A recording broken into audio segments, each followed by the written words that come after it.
Okay. I always get nervous when making these types of videos. These are kind of the serious, non-fun videos, but kind of explain things that are going on. It's hard to do these. It's never easy thinking about it.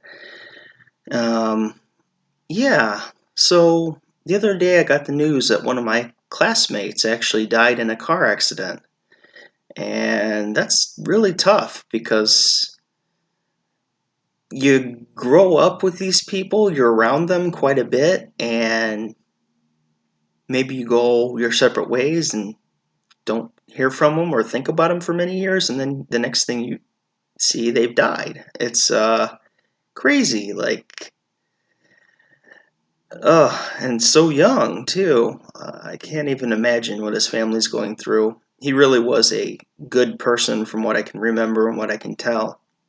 Uh, the one thing I really appreciate about Facebook and social media is you can reconnect with people you might have lost contact with. And this guy ended up adding me a couple years ago, and every once in a while would comment on a photo or something or video, and we'd talk. It, you know, in high school, I was quiet, kind of kept to myself a little bit. I wasn't popular or really unpopular, picked on or anything. I just kind of kept to myself.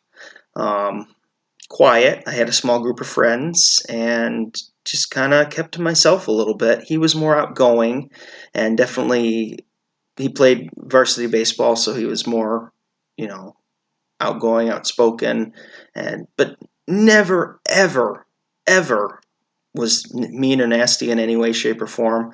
There were a lot of people like that who were very popular people, and they were very good, nice, decent people. I mean, my school just had 120 people per class, so we were always looking at around 500 students at any given time in the high school, in from ninth grade to 12th grade. He was just what I remember, smiley, goofy, big guy. You know, I never ever had any problems with him, and we played baseball in seventh and eighth grade on the same team. And I think he was actually on my last team I played when I was 16 years old. It was a youth league, and I believe he was on that team also. I think he played with us for 2 years in that. I can't remember though. I've been looking for pictures, but I can't find it. But yeah, he ended up dying in a two-car crash I believe coming home from work or coming home from Chicagoland. It's a very traffic-ridden area, and just that kind of just happened. And unfortunately, a young man lost his life. He was engaged. I believe he had a child, and his family and everything. It's just incredibly hard to have to go through that. I always kind of hate those expressions, light up a room when they walk in. People overuse that so much. But he was a very vibrant person, and like I said, the last memories I have of him are playing baseball in high school, and the guy was always a good guy and polite and kind. And if he'd been a dick, it would be easier, but he wasn't. Like, there was another guy from the same baseball team, which is crazy. Two people from that baseball team died, and he was a complete dick. I mean, he was one of the worst people I've ever met. Not committing crimes or stuff, but I mean, he was constantly negative, constantly obnoxious. And when he died, I pretty much said, well, I'm not sad about it. He was never kind to me. He was never good to me. He was always terrible to me when I ever had to interact with him. Made fun of me. Not that I care. I'm not somebody who holds grudges from middle school, but the guy had no positive qualities when it came to me and dealing with me. So I just completely unaffected by it.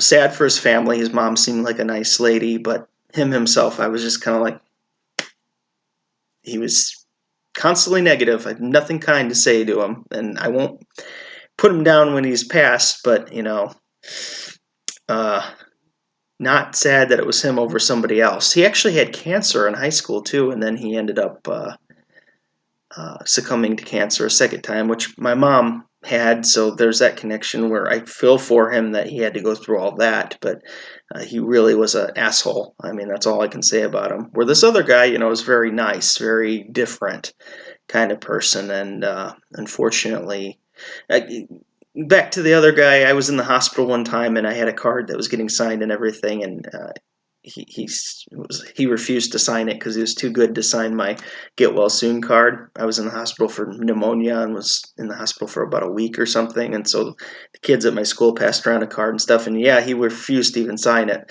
That's just an indication of how much of a jackass he was. He's like, I don't even know that kid. We were on the same baseball team. You jerk. But this other kid was nothing like that, so it does affect me and affect, it's sad, like losing your life that young when you have a family and you are just starting in your career. He was an automotive worker at a Ford factory, worked near, I think it was Grants Park in Illinois, and would commute from Indiana to Illinois every day.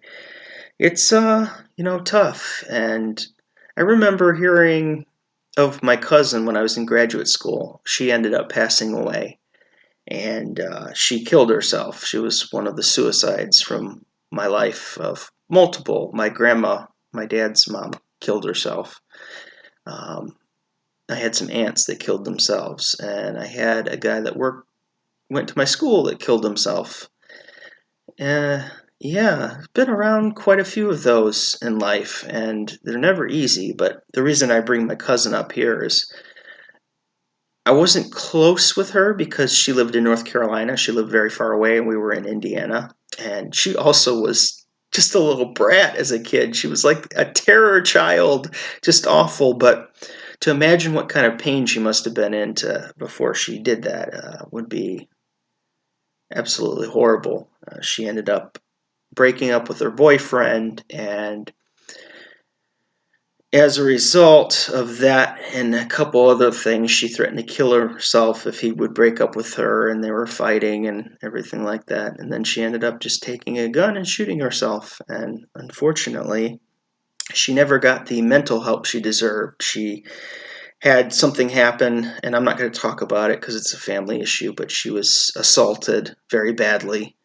And I guess that uh, affected her mental state, for the rest of her life, as it would for most people.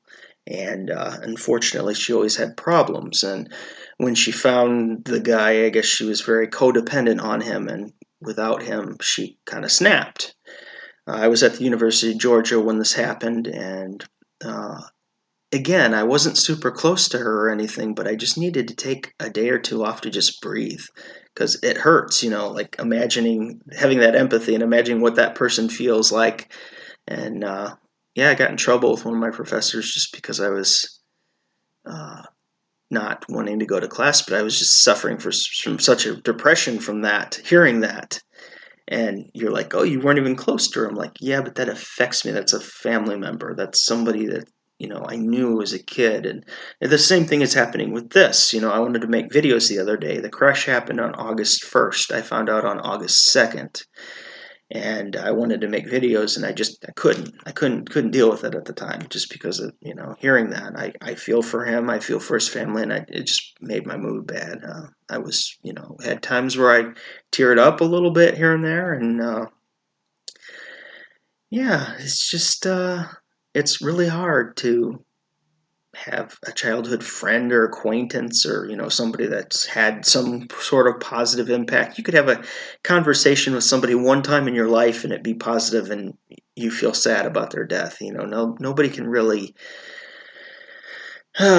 predict how a death is going to make you feel. You feel what you feel at the time. And I haven't seen the guy in a long time, but again, I've had so many positive interactions with him that it just hit me really deep. And nice guy, good guy, and that's how he should be remembered. And I hope that maybe someday, in the future, maybe I'll meet him again and get a beer with him in the underworld or wherever we go. Because I, you know, hope he's doing well in the afterlife. I completely believe in an afterlife. That's just me.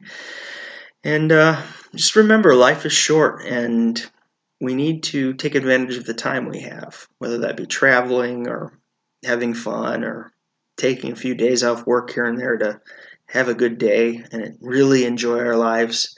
That's important because you can never know when it will be taken away from you, snatched up, and taken away. So enjoy every day like it's your last, if you can. And I know we all have careers and stuff, but remember to have a good time and do things for yourself too, because again, you never know when your times come. It's different for all of us, and there's a determining factor, but I won't get into that. But yeah, we all have our time. So go out, grab a beer, dance on a table, grab a cute little kitty and pester the heck out of it and make it make funny faces like this. And just enjoy your time, because all of our time is limited. And yeah, it's always hard. Death is hard, but it's a natural cycle of life. I'm not afraid to die. I don't want to die. I've got too much to accomplish. I've got too much left I want to do, too many countries I want to see. But I'm not afraid to die when the time comes. Don't mistake that for me saying I want to. That's not at all what I'm saying. I have way too many stories to tell, way too many videos to listen to. I still got to listen to more Samra. Come on now. I just have to, you know, we all have days that are depressing a little bit. We need time to deflate and cool off and such. And this week was like that for me. So every once in a while things happen. And unfortunately, we all deal with death and tragedy. And some have a lot to deal with, and some don't get it till later in their life. But those of us that have dealt with it a lot, we're prepared for the next time. I've made peace with the fact that one day I'm going to die, and I'm completely fine with that. I'm looking forward to what's ahead after that, because I have been proven to me what happens with it after we die. You would never believe me if I told you, so I won't get into that right now, maybe in the future. But I'm excited to see what happens beyond. But I'm not ready to go yet. I still got a lot of stuff to do, so. Well, I'm going to sign off now and continue working on videos. But take care, cherish the people who are around you, and dream, discover, look for that inner peace, and find happiness somehow, any way you can. That's what I'm going to try to do as well. So, for now, Lethargic Sloth, out.